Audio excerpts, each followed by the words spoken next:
Welcome to episode 5 of Cheap Cans, Broken Vans and Basement Bar Bands, the new TNS podcast, where we go through all our releases and chat shit about them for a bit and tell you how they came about, why we released them, and why you should check them out. And we have a special celebrity guest today. Yeah, boy. Dani from Faintest and from Knife, actually. Yeah. Double band. Can we have a fanfare there as well? Yeah, we'll cut that in later. Yeah, nice. Cheers. Fireworks in the background, something like that. And I've got an air horn. I'll take it out. Don't worry. I might intermit with air horns throughout this.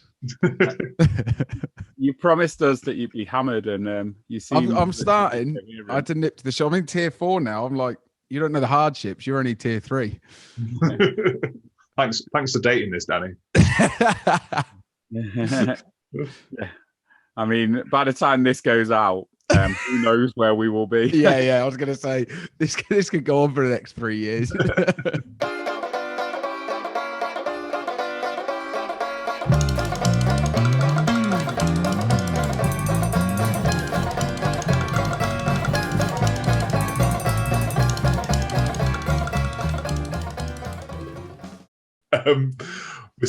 We got up to TNS041. We're going to go 41 to 50. So yeah, this will get us halfway through our releases. So this is TNS041. Oh, I'll do the other side. No. That was clever, wasn't it?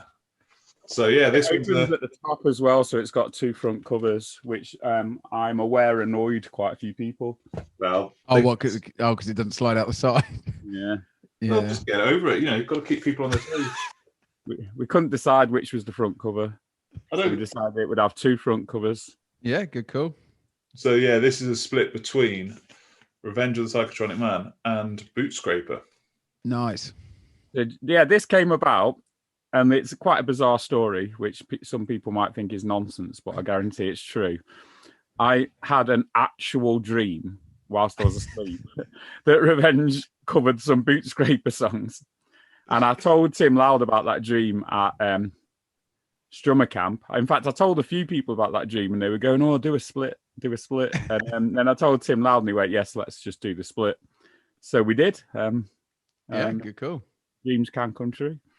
Yeah. So yeah, what year was this? Because I remember I vaguely remember hearing this when we were in a van. Was it when I drove you? Was that 2012? Would it have been that long ago? We are now. Oh no, it's Maida Vale. I drove you to Maida Vale, didn't I? One of the songs at Maida Vale, and you drove. That was it. To Maida Vale. Yeah. That's where I think I first heard all of this. And then, so this would have been 2013, will it? I've got it down as 2015. Wow, that's how much life we've lost. Is it that 2015? Was it? Yeah, must be. Yeah, that will be right, actually, because Maida Vale was 2013, wasn't it? And then it'd take a while to come out. Yeah, it wasn't out then, was it? Yeah, I remember. Yeah, see, you'd already thought about it, but then, yeah, it took a while to bring all the tracks together, didn't you? Yeah, so to give it a bit of context, like Revenge is fast, thrashy punk, and Bootscraper is not that. Sort of folky, country, aggro-folky, branded it. And essentially what we had to do is strip down their songs and make them fast. And we didn't actually just make them fast, though. It was actually quite a good thing for Revenge doing this. We learned a lot, I think, because we didn't do it just straight up, completely fast all the way through on every single song. But Bootscraper obviously had to add loads of instruments because Revenge is like stripped back and basically make it better. And I think more musical. Yeah. And what they did with our songs was just unbelievable. I remember the first time I heard Captain Gin, I was just like, this is just ridiculous what they've done here. And what did Bootscraper have? It was mandolin, banjo, 12-string acoustic, wasn't it? Yeah, bass drum, and what else did they have? Violin. It didn't. I don't think they had violin on this one, but they had accordion. Yeah. They had trumpet on this one. Did they? Yeah, played by Cass. Oh, fair. It's got decent photography in there. It's all about the models. The models that make it. Wolf mask illustration. as with a lot of things we've done, it was a collaboration all the way through because they got Wolfmask to do the art for their bit. I did the art for our bit. And the idea was the bear and the tiger because that is a lyric in Past Lives of Saints, a Bootscraper song that we covered. Yeah. So, yeah, I thought... Yeah, I think the artwork's good. It's basically... Yeah, it's the same photo, but an illustrator and a graphic designer on either side, isn't it? Yeah. And it was... the notes say it was recorded in January. Your bit was January 14. All right. Nice. So, who was that? Was that Tim G you went to? Yeah. Wasn't it? Yeah. One of the big things we found about this, Danny, is that we can't remember very much. and your introduction to this suggests that you might be the same. I knew I couldn't remember much beforehand, to be honest with you. Just yeah, because when did we go, Tim G, and do the thing for the TNS 10 years? When we done the family song, didn't we? The Bootscraper cover. We done your version of it, but we all sang it. When was that? Was that 2014? Yeah, because we recorded ours quite a lot. We recorded our tracks for the Bootscraper split the same time as we did our 10-year 7-inch. Yeah. Which was on the last episode, I think. And and then they took a bit longer because, well, there was so much detail to what they did. It took longer to write it. So I think there was a good year in between us recording and them recording. Yeah, fair. Yeah. Cool. That was released on CD as well, wasn't it? Just in a hard wallet. Yeah, in a hard wallet. It's a good way of just. I've got the vinyl of that. I don't think I've got CD. But yeah, I was really happy with how that turned out. I thought it was a slightly self-indulgent release, but if you can't be self-indulgent in your own label, it's a good mix, though, isn't it? I think it's a good contrast, isn't it? 3-piece punk band and then a folk band. I had an idea of making it into a full series, and I had all the bands lined up that I was going to ask to cover each other, and then I just thought that's a stupid idea. I've got have you the BYO done that, didn't they? BYO series of covers. They've got a release I bought a big book of it. It's sort of the story of BYO. Then it's got a CD of it's got a DVD of the documentary, their label, and then a CD of all the covers. That's pretty good. Come out as a big box set thing. That was pretty interesting. Do that. Yeah. I mean, maybe we should. Maybe we should just get on with our lives. Yeah. Everything's done. Come on.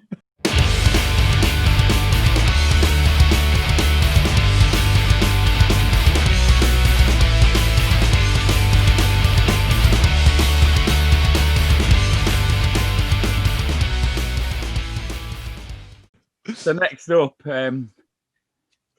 Pod. Poddington Peas. Yeah, boy. 1 second. I'm just gonna shut the door. Give it a second.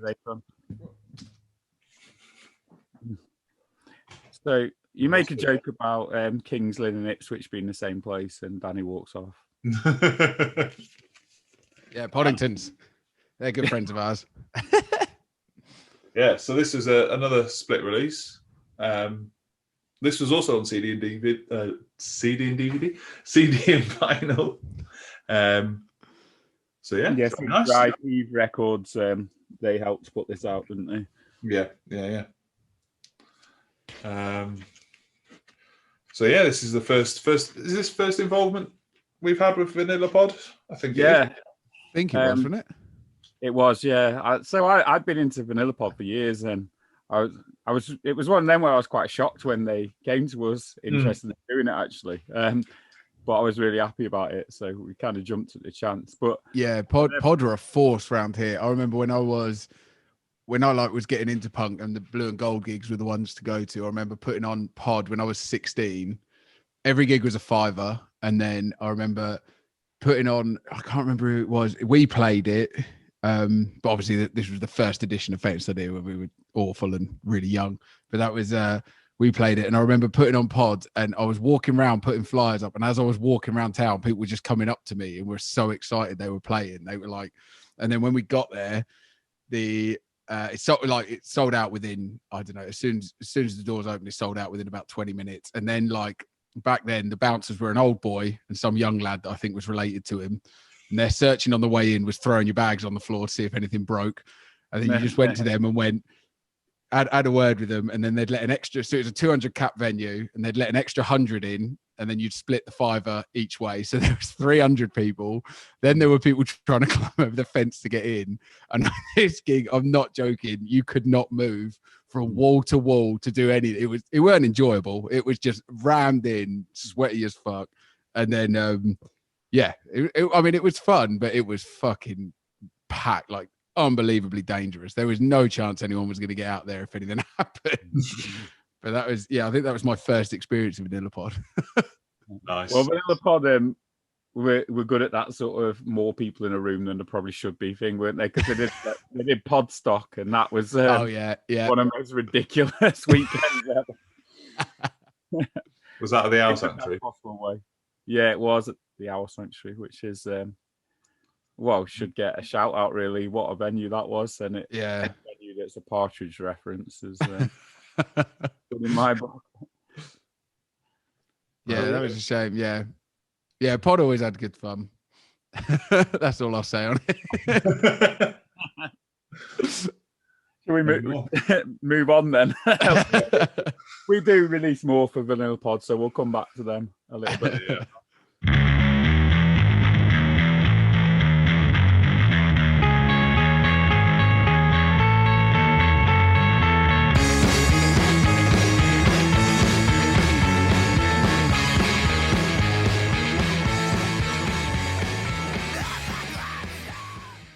Next up, we got this. Oh yeah, there we have. Yeah, boy. So this one was already out on CD. They self-released it, didn't they, on CD? And that was another thing that came together at Strummer Camp. I think we were just pissed. This will be a good idea. Their CD is really cool, isn't it? Shall we just put it on vinyl? And then I'm not sure any decision should be made at Strummer Camp, to be honest. This was a good decision. No, I'm not saying they're all bad. I'm just saying you maybe Harders get a good hit rate. It's basically 300 people trap themselves in a rugby club for 4 days, isn't it? See what comes out the other end. Yeah, exactly. No one comes in or out for 3 days. It's always my birthday weekend as well, Strummer Camp, which is dangerous. So it was on CD, and we thought it should be on vinyl. So and we wanted to work with these two bands, and we good mix. Yeah. So this is on nice vinyl as well, wasn't it? Yeah, pink, good color. Yeah, I think I got the pink one. Yeah, I think this one's great. What? The option. Yeah. Oh, was it? Yeah. Oh, that'd be why then, wouldn't it? Yeah, well, I think splits historically were a good way of helping more than one band at once, as we've discussed on previous episodes, which we don't do many of them anymore, occasional ones. But at that point, there were two bands that we enjoyed both, and we wanted to introduce them to our crowd. I quite like splits. Like, there was obviously the BYO ones we said earlier, like Rant and No Effects, but there was also Cap Down and Link 80 done one, I remember, back in the day. I think they're a good way of, I remember having a split. Was it Cap Down and Rude Bones DVD as well? I think splits are pretty cool. Yeah, I mean, one of the first splits I ever got was 88 Fingers Louie and Kid Dynamite. And I just fell in love with, especially Kid Dynamite, but then obviously 88 Fingers Louie ended up doing MPF as well. I bought that years. But obviously before the internet, that was a wicked way, especially internationally, wasn't it? Like back before the internet, you could, you'd buy a split on the basis of one band, but then potentially mix, find all these new bands out. I think it's cool way of doing it. Yeah, definitely. Yeah, I was thinking about the all in vinyl series where they do kind of the international splits the other day, where they do one band from the UK and one band from another label in America. Yeah. Quite a good way of introducing lots of different people. But I guess that's why we used it with TNS, isn't it? Like the first two releases were split releases, and yeah, it's what was the split one with the Danish bands on it? 5 Feet Under and stuff. Yeah, Mighty Midgets. Mighty Midgets, that was it. Yeah. So that we do that one in the second episode, but that was a real big thing for us to start doing those sort of international collaborations. Yeah. I remember I had the artwork of that framed. Oh, have you? Yeah, somewhere. Yeah, we used to have it up in the old house. I don't think it's up in this one, but I've still got it somewhere. Yeah.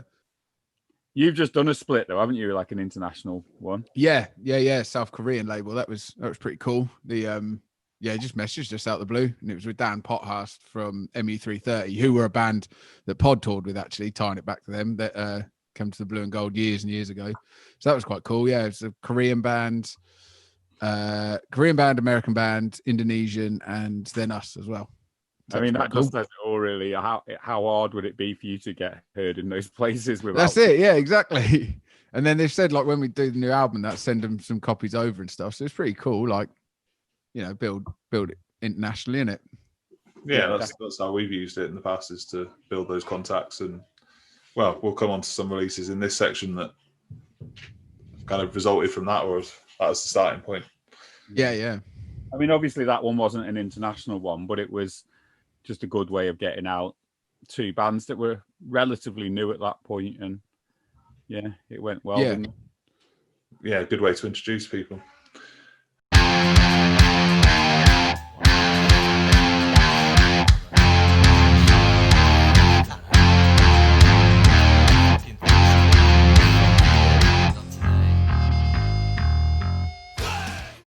So this is the Kirkz. We've discussed their album in the first 10, the first episode. There was the 10th release from TNS.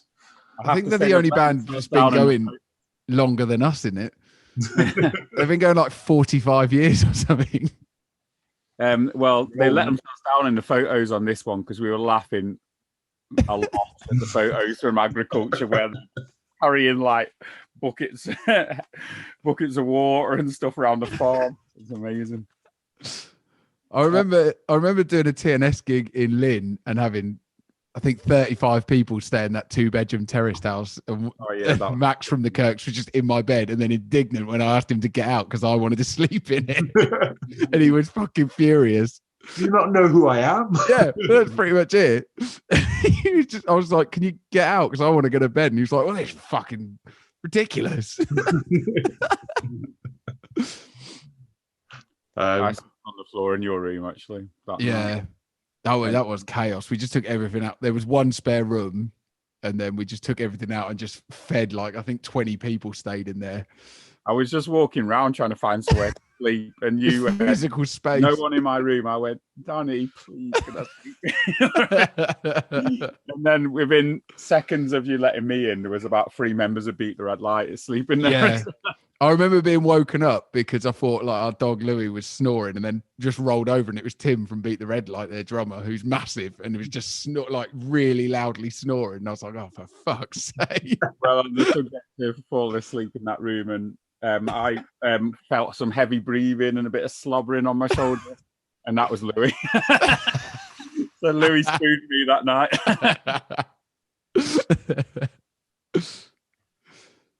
And Louis, shout out to Louis, who appeared on some TNS t-shirts. Yeah, boy. Yeah. And that backdrop on the tour, didn't he? That was good. Yeah. The Kirkz.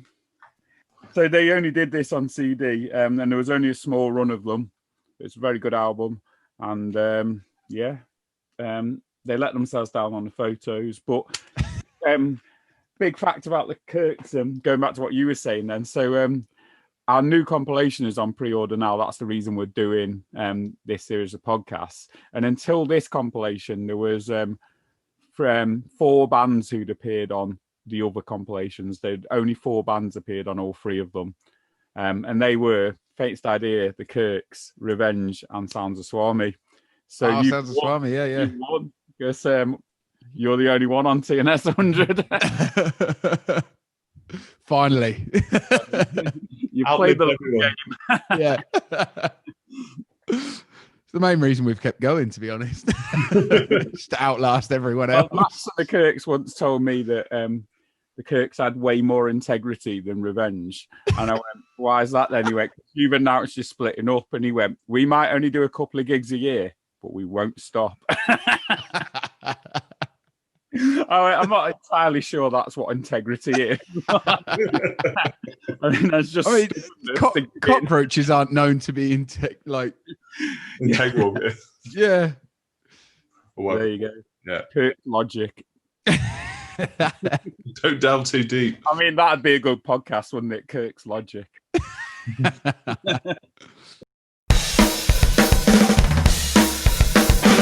like to apologize to you. I'd like to apologize to you. I'd like to apologize to you. I'd like to apologize to you. I'd like to apologize to you. Here we go. It's Here the it penis one. So yeah, this is Wonk Unit, their first album, which This was out before you guys got involved, though, wasn't it? yeah. So Because I remember seeing this cover in 2010 in London. Because I remember Wonk Unit when they were a 3-piece years ago, and Alex used to do a load of poetry, and they're like in between songs. And then I didn't hear from, like, we crossed paths gigging and that, and then I didn't hear from them a while, and then they sort of blew up. And then around the time, I think, what did you release? Was this the first one you released of Wonk? no, we released their fourth album, which I'm trying to think when that came. That was TNS033. So yeah, that's when we first got Was that involved. 2014? Yeah, but they'd never been on vinyl, the early albums, had they? So we decided to go back, and we can see that Put 'em out. the next episode starts off with one of yeah. the two. Yeah. Yeah, so yeah, we just because we started putting out quite a lot of things on vinyl. Most things came out on vinyl at this stage. Yeah. And Alex wanted some of their stuff on vinyl, and we thought it was like a good opportunity to go through their old releases and get them out because Yeah, good call. Call for it because I think we're getting into peak stage of vinyl revival, as it were. Yeah. So Is it terrible that my main issue with this cover is that the photo is so pixelated? I know that's deliberate. I'm aware it's deliberate. Well, I don't think it's deliberate. Was just a camera phone photo whenever it was. Yeah, I know, but it was deliberate to just put a camera phone. Oh right, yeah. I like them. I was pretty happy with the Were you? vinyl color choices for this. One of my favorite things is picking vinyl colors. So we've got Japanese flag and the splatter as well. So Nice. it's Absolutely disgusting. I think we did well there. And then the non-splatter ones were just. Yeah, so this is only 300 press and it's long gone, I think. Nice. Alex might have repressed it via Wonk Unit by his label, but since then, yeah, Bonus. I don't die fear.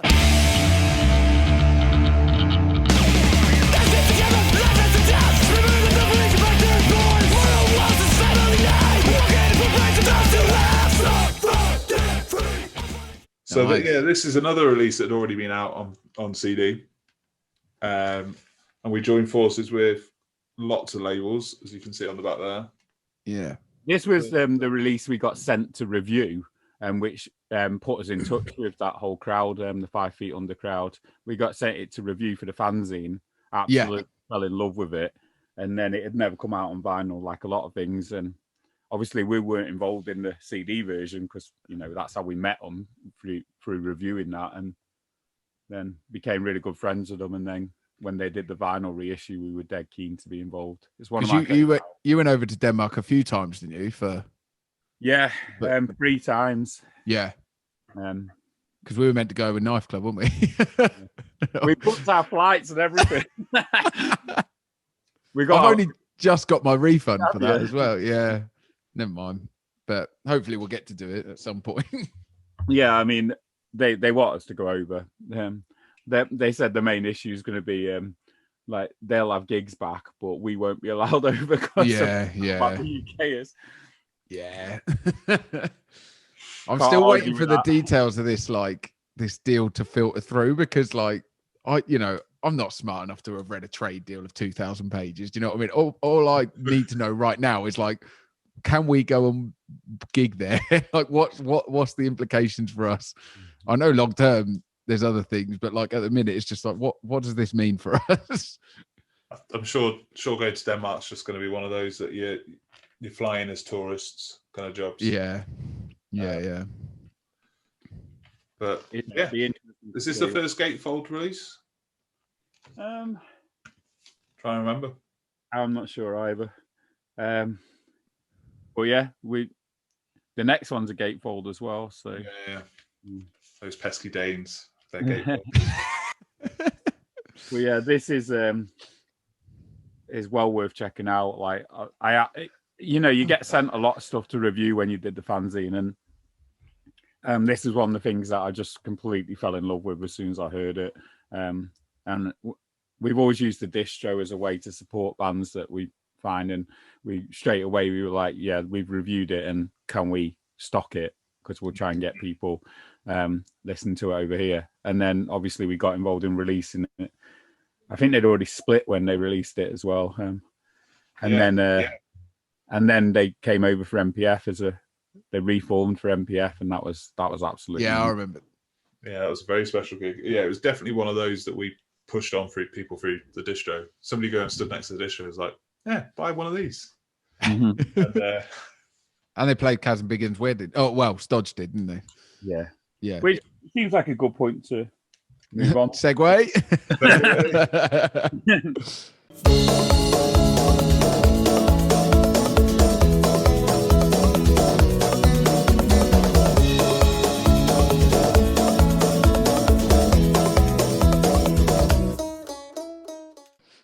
Which is also a gatefold.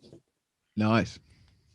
Neil's artwork is always beautiful. Yeah. And again, multi-label release, which for a non-UK release for us, it works really well to do a multi-label one. But yeah, really like we talked about what the people at Mighty Midgets went on to do last time or the time before, but obviously Neil went on to do the sort of folky stuff that with Stoj, Snak, and Trolls did the heavier stuff with Collapse. So it was really interesting that the band went in such different ways. But talented people though, aren't they?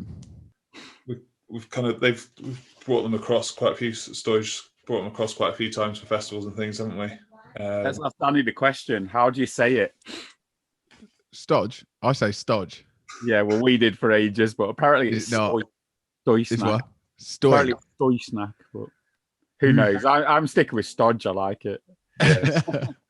Easier in our English way. We when we went to Japan, we spent however long we were there, a while in a flat with a man who we thought was called Yoshi, and it wasn't till the last day we put his name into Google Translate and realized his name was Yasuki, and we just been calling him Yoshi for a whole week, and he just been nodding along, clearly thinking, you fucking thick twat.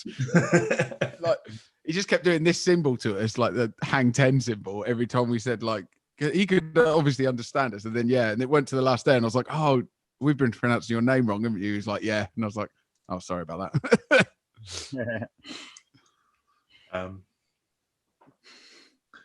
Yes, it's a great album. Even got that on me, tattooed. Oh yeah, you were going to get the tattoo out, weren't you, when we got to I'm not sure it's going to work. It's going to, no, can't get my leg up that high.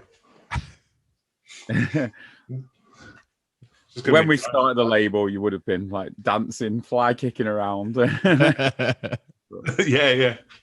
No, it's not happening. See me in person. I mean, it just looks like this, but with a leg behind it. On a leg. Yeah, there's nothing to see. But yeah, great album. I go running to burn some energy. My girl's emigrated and I miss the idle chit-chat, mundane relationship banter. I look at the ladies in the street. Once in a while they say me, can they tell I'm lonely? So we're back onto Wonk Unit. Which is it's a compilation album. And we only did the CD version. I've only got the vinyl version in front of me, but beautiful plus. That thing where you line up your face.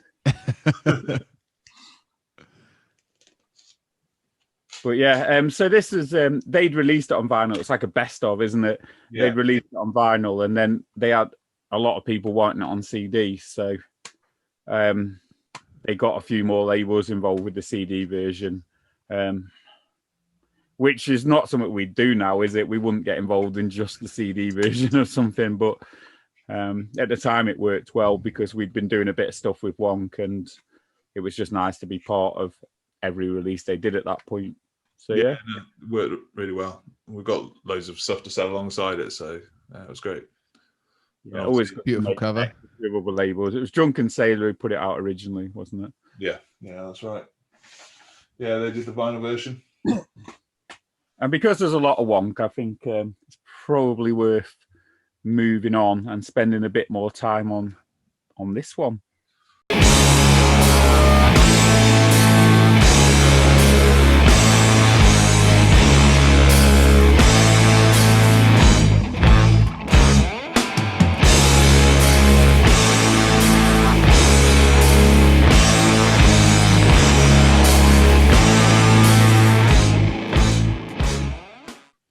Oh, it's us. I just looked at the list. Yeah. So, boy, the money maker. So this, Faintest Idea. Yeah. What album number is this? For us. Yeah. 4. Yeah. Well, 3 on TNS. One that we sort of self-released. That was just when we started out and just sort of thrashy punk band with brass. Yes. Trying to rip off the filaments, but not being anywhere near as good.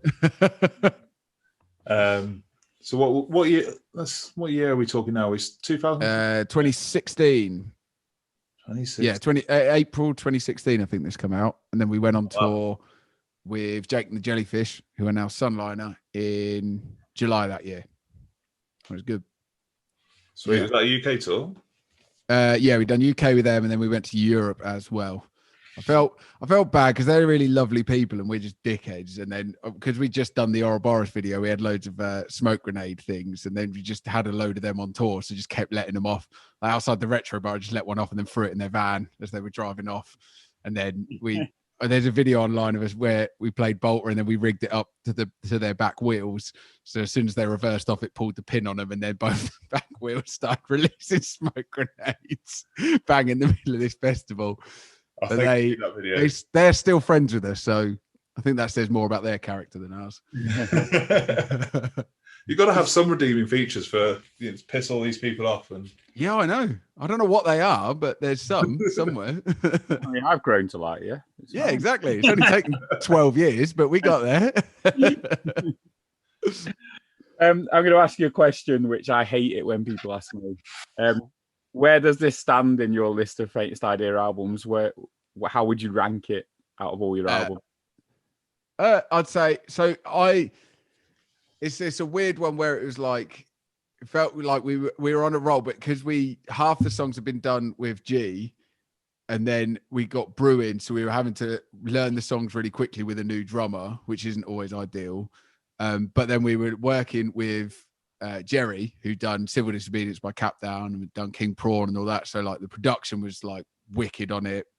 But like we didn't have a lot of time to spend on the songs, where it was just like, right, we need to do this now. So we had to smash it out. So I wish I could have spent more time on the lyrics on it. But yeah, I'd say it's up there. It's this and Voice and Treason are the two main ones. Yeah, the production's huge on it, isn't it? Yeah, and we got Mass to do the mastering on it as well, who does like fucking everyone. He's like been in it 35 years or whatever in America. So he's so he mastered it fucking brilliantly. But yeah, so yeah. I don't know where it stands. It was like I definitely felt there was a progression on from Voice of Treason, even though I still love all the songs on that. But again, that's not a slight towards Izzy who recorded Voice of Treason either, but it was just that we didn't have the money or time to do everything we had. Like we just had to smash everything out, which is why the production isn't as great, because we just had to roll with what we had. Whereas we spent a bit more time on this, but we were bang in the middle of switching drummers, which is like hard to do as a band. That's like, that takes time to get into stuff. The reason I was interested is because I can't pick between those two albums. It's one of those where it changes, where like I think, it's Voice of Treason, and then I'll listen to Minimum Rage, and I'm like, no. There's I think because I do the lyrics. I think I could have done better on Rage, where like there was times where I look back when I'm like, I could have done that better. But then like, I don't know. It's a toss up between them two. Yeah. Well, was this a album where you had like 3 videos in a row that told the story together? Yeah. We always try to do like, because we're lucky that like Jamie, who's done all our videos, is sort of a mate, and he's like been in the punk scene for years and that. So like he can do really good production on them for very little money. And so we've always tried to do quite a lot with the videos. But yeah, we tried to tell a little story and all that. But sometimes gets a lot. We tried to do it so obviously if you just watch one video, it does as a standalone video. But if you watch all 3 in a row, it does make sense. But yeah, we've been lucky with videos in terms of that, and Jamie's still doing them now, bless him. So yeah. You've always been with knives as well, haven't you? Yeah, exactly. That was the precursor. That was the little Easter egg for Knife Club, wasn't it? Little precursor. Oh, this got the ICH cover on it as well, hasn't it? Yeah, boy. Everyone says that's our best song. Barely anyone knows ICH now, so I claim that as our own. It is a good song. Yeah, and this one's our best song. Actually, down to my records before. So nice. So it was pressed twice, wasn't it? So we've done a repress. Yeah, I've kept 3 colour variants of that one, and I don't normally keep every colour variant because obviously you want other people to have them. So take that as a compliment. Yeah. I like getting vinyl, but I don't know if I could buy it. I don't know if I could buy the same album in various colours. Like I know people do, and fair play if that's your hobby and your collection, but I just couldn't. I couldn't do that. Yeah, I've not kept every TNS release in every colour. I just feel like some of them that are sold out and stuff. I feel like I'd rather someone who's going to listen to it. I would have that copy. Yeah, but some of them I've kept multiple ones. Yeah, and vinyl's weird as well because nowadays you know full well you could just listen to. You don't need like vinyl's a nice luxury in it, but it's not. You can listen to the same things easily without a record player. So like having multiple copies of it. I mean, Danny, that's what we're trying to do here is sell vinyl. Oh yeah, sorry. Yeah, I actually think everyone's a bad person that doesn't buy it in every color variant. I think it's a really good idea to buy every variant.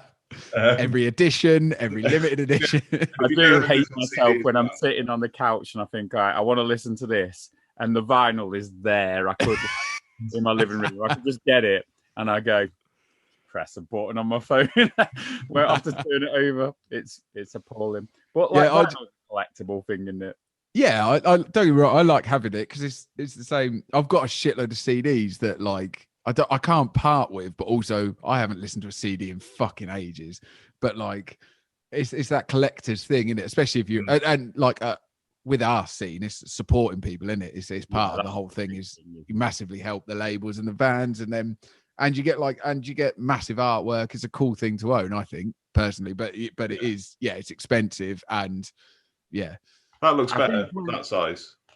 Yeah, exactly. Than like a little pixelated screen on your phone. Yeah, I think in terms of being a music fan and a music collector, having a physical collection for me, and this might just be me, but I know it's not. A lot of people think similarly. It's like I don't scroll through my MP3s and find an album from years and years ago and think I'll put that on. But I've got like all my CD collections moved upstairs, and it's opposite where I'm sitting now. And I like while I've been sitting up here, I thought, oh yeah, I forgot about them. I might listen to that later. And yeah, definitely. And I probably won't get the CD out. I'll probably find it on my phone. But like sometimes when I'm having a day, I think I'll get a couple of beers in and I'll go through some vinyl. I'll just scroll them through, and you forget you've got stuff, and you rediscover your collection over and over again if you've got a physical collection. Yeah, definitely. And that's one of the things that I find nice about it, which is why I blow so much money on it. That's very true. Good sales there, Andy. No, it's good. It was it Subculture? So yeah, Subculture in Germany. Germany for over there. Yeah, they were doing some releases as well as and things like that. They chucked into repress Voice of Treason on vinyl, didn't they? Because that didn't come out on vinyl first time, because that was before vinyl properly came back, wasn't it? Yeah. Fucking hell. And that was old, wasn't it? That was ages ago.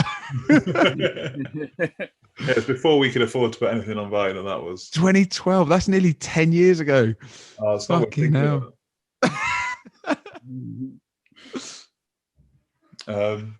Yeah. Anything else you want to say, Danny? Well, we've got you. No, just buy every color variant. Please give us all your money. Even if you don't want vinyl, you can give us money on Bandcamp. Well, So, yeah, frame it and put it on the wall. Yeah. Throw it. As long as you give us the money, you can do whatever you want with it. Purple and that snot colour. Yeah. What was it? Slime. Translucent slime. That was it. Translucent slime. No, What a colour variant. It goes well with the artwork, I think. I think there's all good choices. Oh, yeah, definitely. That like hot pink colour, that's my favourite colour. That Casual Nausea split, or I think we had a similar colour, that kind of hot pink. That's my favourite colour. I love that. But yeah, I was trying to get it on another release that we've got coming up, but they didn't go for it. Get rid of them. Sack them off. Sack them off, yeah. have words. Rule with an iron fist, Bev. Do you know what? For years, I used to prefer getting black vinyl because I thought it was traditional, and someone had told me it played better, which I, to this day, don't know if that's true. I can't see how it would be. Or if I would notice if it did. No. My hearing's definitely not good enough. I like to have, an all right setup in terms of speakers, or if I get headphones or something, I don't just buy cheap stuff, but at the same time, I'm not, they call it audio files, didn't they? When like people are really into sound, and I'm like, I listen to fucking punk and like 60s Jamaican ska. I do not need this setup for that. Trust me, nothing is cutting through on that. As long as it's like half decent, that's fine for me. I don't need top of the range, because what I listen to hasn't been recorded on top of the range. Just like this. Yeah. On that bombshell. Is this our last one? It is, isn't it? Yeah.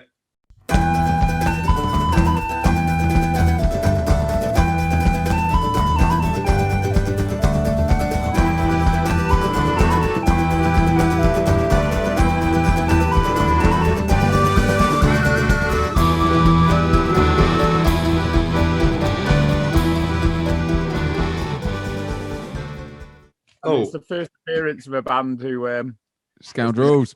No, I've got the wrong one. Yeah, I've picked up the wrong records.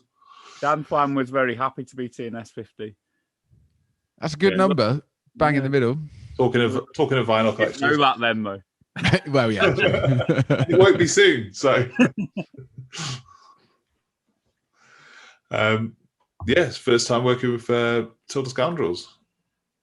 Yeah, I think a big thing I'd like to say about Scoundrels, right? Musically, it's in the folky sort of side, and we'd worked with Roughneck and stuff. It's sort of that area, a little bit more Irishy than Bootscraper, perhaps, but we were doing a bit more folky stuff at that point.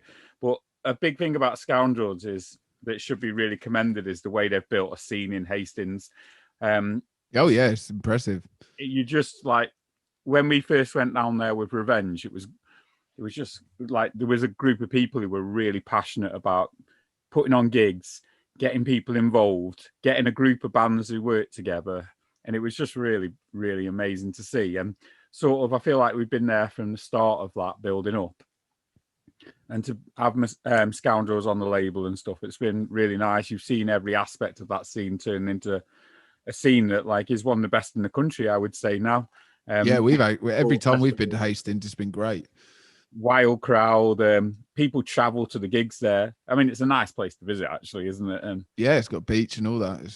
A woman I used to work with had lived in Hastings for a bit, and she went, the first time we were playing there, she went, "Your band's playing in Hastings." Like, what do you mean? And she went, "It's very nice."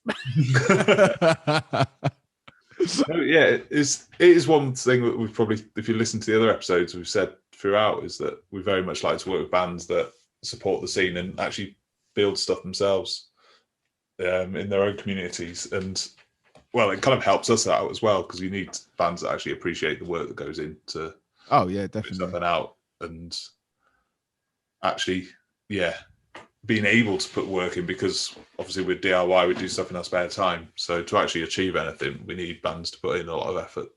So, Danny, for your next album, can you try a bit harder, please? I thought we signed on the premise that you would do everything for us and fund everything. And how's that turned out? I mean, Daddy, you are a man who is annoyed that Big Hans won't give you a key to his house. Yeah, I know. I've stolen it twice as well, and out the goodness of my heart, haven't robbed it and got my own cut. So I think Kaz is up for you having a key. I mean, I can't say I blame him. I probably would rob him. If you can clear some of the stock out of his garage, that'd be very helpful. Another thing I'd like to praise about Scoundrels is their commitment to stupid crowd antics. And also their commitment to boats. So the finest bit of phone recorded footage I've ever seen is when we were hammered in Hastings and there's a boat outside the train station, but like raised up on a platform, and we're all just dancing on it. Feeding it at the front. Yeah. On a boat. Like punk Titanic. And there was no love story and there was no ice. And it was in Hastings. It was in Hastings, and it did make me naked though. Yeah, Hastings has always been great. All the Toxic What's It gigs we've played have been fucking brilliant. We played the Fest in 2018. We played the Tub before that shut down, and yeah, everyone involved in that's been great. Good friends of ours now, but yeah, it's impressive like how many people come to the gigs now. Considering because we've I remember it being small starting out and then just slowly growing. Yeah. And then, What's It Called Fest is packed every year, isn't it? Yeah, it's one of the go-to events on the calendar, isn't it, really? Yeah, definitely. And it's a mission to get to Hastings. Miles away. I've been to Hastings for band practice, which is ludicrous. Yeah, well, that was all of our own fucking fault. In fact, it was at What's It Called Fest. I got asked to be in Knife Club, which I thought would be a one-time thing, and then realised I joined a band in literally every separate coast of the UK. But yeah. Well, I mean, to be fair, we're from Norfolk, so everything is a minimum of an hour away. Even to get to each other is an hour away. I think we're all used to like touring Europe and stuff as well. Where I think a 4-hour drive is a nice day. Yeah. Oh, it's only 4 hours tomorrow. We can get pretty hammered. Well, yeah. So that's all of them. That is all of them. This section. Thank you very much for joining us, Danny. That's all right. No worries. Got to halfway. Thanks, Danny. I've seen you on Zoom twice this week. I know, it's bizarre. I haven't done a Zoom since June, and then I got on the other day, and I was shit-faced with that quiz, and then realised I was like, oh, this isn't the same as actually seeing people. It's like it's better than nothing, but it's also not the same as actually seeing people. I really, really wanted you to come to the quiz because I'd slowed down that Faintest idea. I did a round called "Your record is on the wrong speed, mate," where I sped up or slowed down songs. And I'd slowed down this Faintest Idea one, and I stomped them down. That sounded like some Imperial March, didn't it? That sounded like you'd go to war to really that. Happy with it. I just putting it on before the quiz and just giggling to myself. I'll drop it in. People, the world will hear it.